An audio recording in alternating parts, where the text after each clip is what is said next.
Imagine our story unfolding in the aftermath of Hurricane Zeta. The wind and rain had passed, but the damage was everywhere. Trees were down, houses were flooded, and people were scared.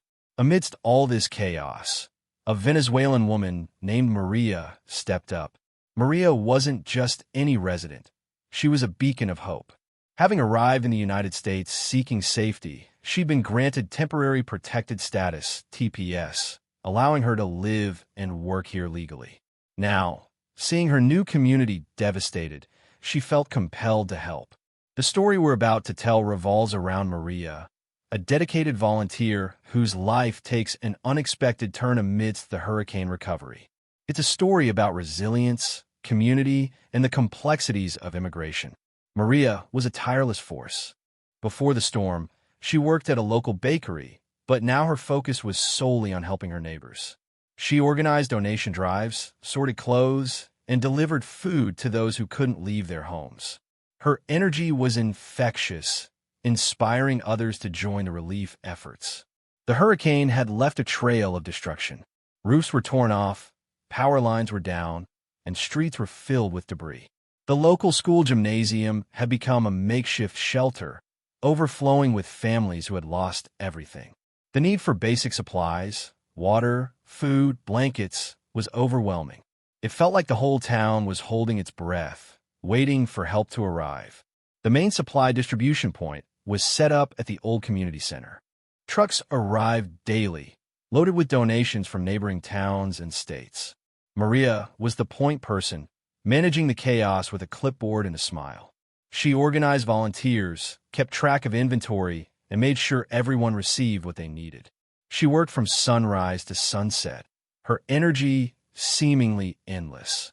People lined up for blocks, patiently waiting their turn.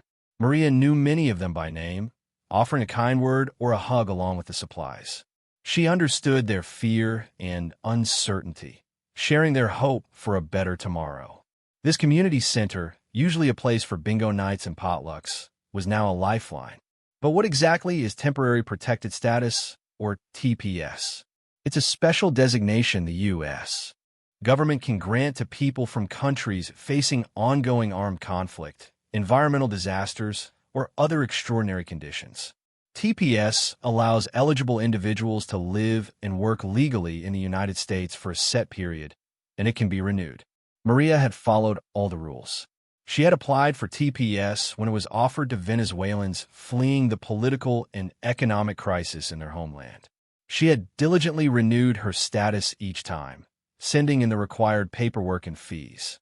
TPS gave her a sense of security, a chance to rebuild her life after escaping difficult circumstances. She felt safe, or so she thought. The day started like any other. Trucks were arriving, volunteers were bustling, and Maria was directing traffic with her usual cheerful efficiency. Then, two black SUVs pulled up to the checkpoint. Uniformed ICE agents stepped out. A hush fell over the crowd. The atmosphere instantly changed from one of hope and collaboration to one of fear and uncertainty. The agents walked purposefully towards the community center, their expressions serious. Maria watched them approach, a knot forming in her stomach. She couldn't shake the feeling that something was about to go terribly wrong. The air crackled with tension. One of the agents approached Maria directly. "Good morning," he said, his voice flat and devoid of emotion. "We're here to conduct a routine check. Can you tell me your name and show me your identification?" Maria, though nervous, tried to remain calm. "My name is Maria Rodriguez," she replied, reaching into her purse for her driver's license. The agent examined it closely, then asked, "And what is your immigration status in the United States?" Maria explained that she was a TPS holder, showing him her expired work permit and the receipt for her renewal application. The agent's expression didn't change. "Wait here," he said, stepping away to make a phone call. The knot in Maria's stomach tightened. The problem was a common one: bureaucratic delays. Maria had submitted her TPS renewal application months ago, well before the deadline. But due to a backlog in the system, her renewal hadn't yet been processed. While her application was pending, she was still legally protected under TPS, but the ICE system hadn't caught up. This lag time in processing renewals created a vulnerable window for many TPS holders. Even though they were following the rules, they could still be flagged as being out of status, leading to potential detention and deportation. It was a cruel irony, being punished for a delay that was entirely out of their control. Maria was now caught in that bureaucratic trap. The agent returned, his face still expressionless. "Ms. Rodriguez," he said, "our system doesn't show an active TPS status for you. I'm afraid I'm going to have to take you into custody." Maria's heart sank. "But I showed you my receipt," she pleaded. "I have the proof that I renewed. There must be a mistake." The agent was unmoved. He signaled to another officer, who placed Maria in handcuffs. The surrounding volunteers gasped. Some began to protest, but the agents warned them to stay back. Maria was led away, the symbol of her helpfulness now replaced with the image of her being escorted into an IC vehicle. The community center, once a place of hope, now felt like a scene of injustice. The news of Maria's detention spread like wildfire. People who had been lining up for supplies just moments before were now huddled together, whispering in disbelief and fear. The initial shock quickly turned to anger. How could this happen to someone who was only trying to help? The volunteers who worked alongside Maria were especially devastated. They couldn't believe that someone so dedicated, someone who had given so much to the community, could be treated this way. Tears streamed down faces as they shared stories of Maria's kindness and generosity. The feeling of betrayal was palpable. The community's sense of security, already shaken by the hurricane, was now shattered. The accusations started almost immediately. "They're targeting us," someone shouted. "They're trying to scare us."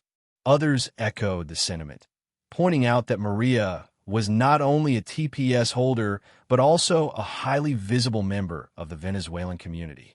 Some believed ICE was sending a message that even those with legal status were not safe. Others suggested that Maria was targeted specifically because of her leadership role in the relief efforts. The idea that ICE would deliberately disrupt disaster relief, especially during a time of such immense need, seemed unthinkable to some, but others were convinced it was true. A wave of distrust washed over the community. Local activists quickly mobilized. They organized a protest outside the ICE field office, holding signs that read, "Free Maria," and "Stop targeting our community." They chanted slogans demanding her immediate release and an end to what they saw as discriminatory enforcement practices. The protest drew a diverse crowd, Venezuelans, longtime residents, and students, all united in their outrage. They shared stories of how Maria had helped them, emphasizing her dedication and selflessness. The activists also contacted local media, hoping to raise awareness of Maria's case and put pressure on IC to reconsider. The fight for Maria's freedom had begun. A local immigration attorney, Sarah, stepped forward to help Maria. She immediately filed a petition for her release, emphasizing the documentation Maria had presented to the ICE agents, the receipt proving she had applied for renewal. Sarah argued that Maria's detention was unlawful, given her pending TPS renewal and the clear evidence that she was following all legal requirements. She also contacted ICE directly, demanding that they expedite Maria's case and rectify the error in their system. The legal strategy focused on demonstrating that Maria posed no flight risk and was a valuable member of the community. The hope was that presenting a strong legal case, combined with public pressure, would lead to Maria's swift release. The fear was palpable. Other TPS holders in the community began to worry about their own status. Had their renewals been processed? Were they also at risk of being detained, even though they had followed all the rules? Interviews with these community members revealed a deep sense of anxiety. Many expressed reluctance to participate in future relief efforts, fearing that they too could become targets. One woman, Rosa, tearfully recounted how she had been helping at the shelter, but now she was too afraid to leave her home. "What's the point of doing everything right if they can still take you away?" she asked. Maria's case had sent a chilling message, undermining trust and discouraging community involvement. Maria's family was devastated. Her young daughter, Sophia, didn't understand why her mother had been taken away. She kept asking, "When is Mommy coming home?" Her father, Ricardo, struggled to explain the situation, his voice thick with emotion. He described Maria as the rock of their family, the one who always kept them together. He worried about Sophia, who was already struggling to cope with the aftermath of the hurricane. The uncertainty surrounding Maria's detention added another layer of trauma to their already difficult situation. They felt helpless, relying on the kindness of strangers and the hope that justice would prevail. The emotional toll on Maria's family was immense. Maria's detention had a chilling effect on the entire disaster relief operation. Many volunteers, fearing similar consequences, withdrew from helping. The supply distribution slowed to a trickle, and the community center became eerily quiet. The broader implications were clear. When fear of immigration enforcement trumps the desire to help others, everyone suffers. Trust between the community and law enforcement eroded further, making it even more difficult to address the challenges posed by the hurricane. The incident raised serious questions about the role of ICE in disaster-stricken areas and the potential for such actions to undermine recovery efforts. The focus shifted from helping each other to protecting oneself. The local news picked up the story first, highlighting Maria's contributions to the community and the accusations of ICE targeting volunteers. Soon, the story went national, appearing on major news networks and in newspapers across the country. The coverage sparked widespread outrage and debate. Some commentators condemned ICE's actions, arguing that they were inhumane and counterproductive. Others defended ICE, claiming they were simply enforcing the law and following protocol. Social media exploded with opinions, using hashtags like #FreeMaria and #JusticeForMaria. The story had become a symbol of the ongoing tensions surrounding immigration policy in the United States. In response to the growing criticism, ICE released a statement defending their actions.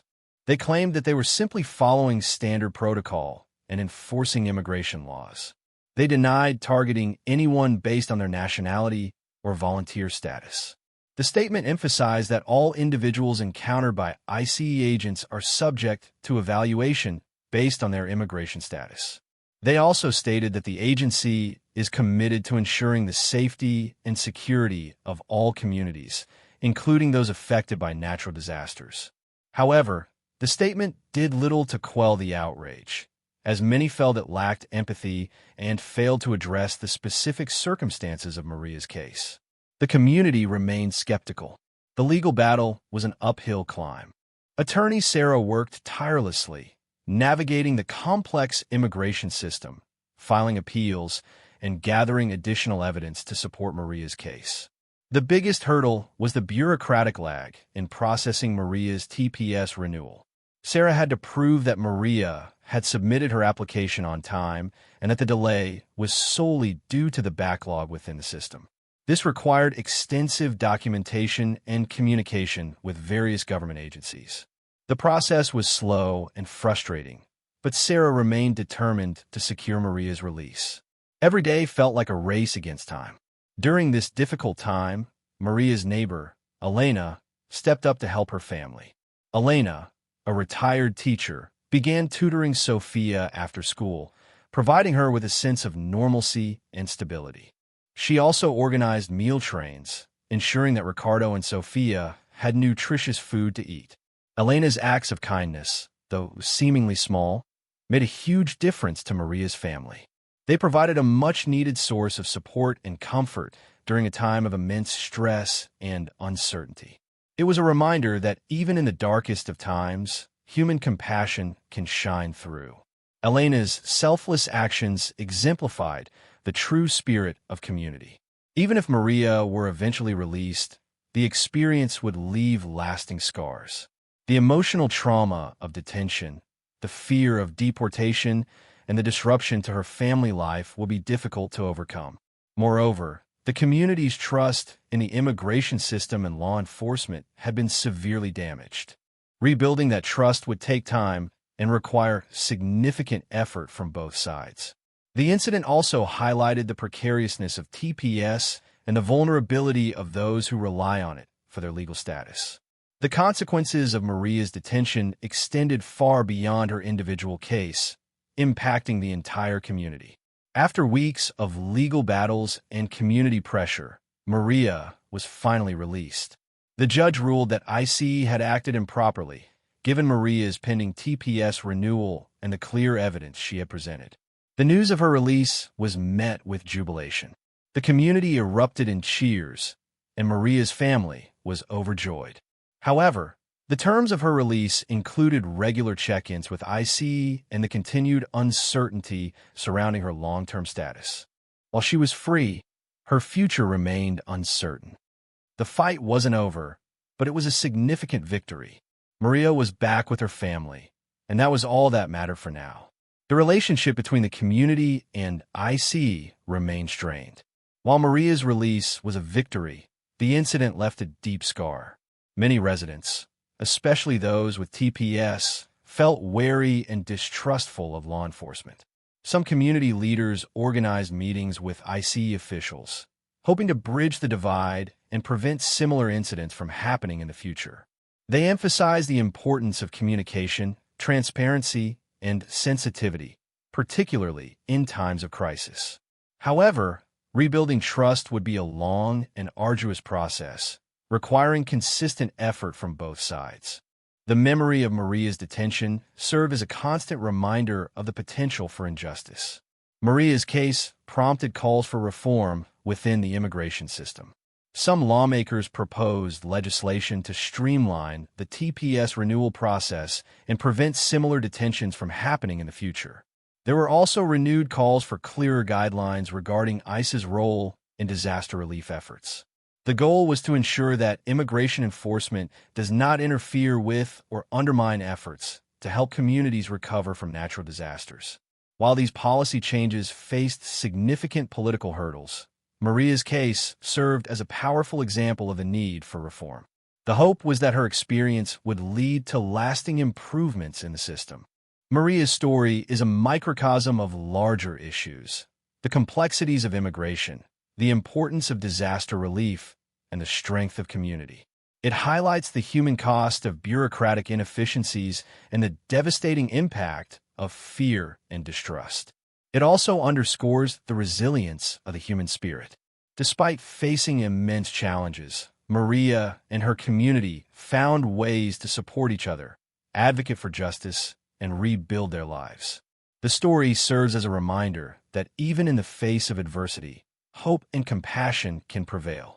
The threads of immigration, disaster, and community are forever intertwined in Maria's narrative. Let Maria's story be a reminder that in times of crisis, compassion and understanding are more important than ever. We must strive to create a system that values human dignity and protects those who are most vulnerable. Remember that behind every immigration statistic, there's a human being with hopes, dreams, and a desire to contribute to their community. Let us choose kindness over fear, empathy over indifference, and work towards a future where everyone is treated with respect and fairness. It's up to us to build a more just and compassionate world. That concludes our story about Maria. It is a reminder that policies have real-world consequences and affect real people. Perhaps Maria's story will inspire you to learn more about immigration issues, to volunteer in your community, or simply to reach out to someone who may be struggling. Every act of kindness, no matter how small, can make a difference. By working together, we can create a world where everyone feels safe, valued, and respected. Remember Maria. Remember compassion.